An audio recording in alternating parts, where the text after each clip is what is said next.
चार खंड का पोखरवा जलवा उमड़ाते जाए, जलवा उमड़ाते जाए। कौन दई के मागी के सिंदूरवा, सिंदूरा चमकत जाए, सिंदूरा चमकत जाए। हो 3 दिन के भूखली तिरियावा, भोरे करली पूजन, भोरे करली पूजन। कौने रम के ऊंची पगड़िया, दौरा घाटे लई जाए, दौरा घाटे लई जाए।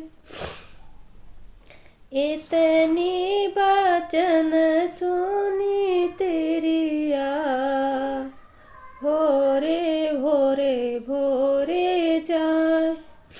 ले अइहा मोरे पियावा जोड़ा हो दौरवा, छठी माई के करबई पूजन, छठी माई के करबई पूजन। ले अइहा जोड़ा होई सुपवा, छठी माई के पूजन करब, छठी माई के पूजन करब। हमरे नी पिया जी के ऊंची पगड़िया, दौरा घाटे पहुँचावे, दौरा घाटे पहुँचावे। हमरे नी मागे के सिंदूरवा, सिंदूरा चमकत जाए, सिंदूरा चमकत जाए।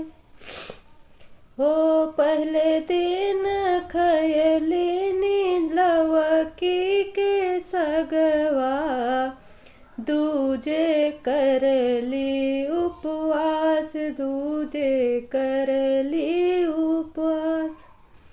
चारे निखट के पोखरवा, जलवा उमड़ाती जाए, जलवा उमड़ाती जाए।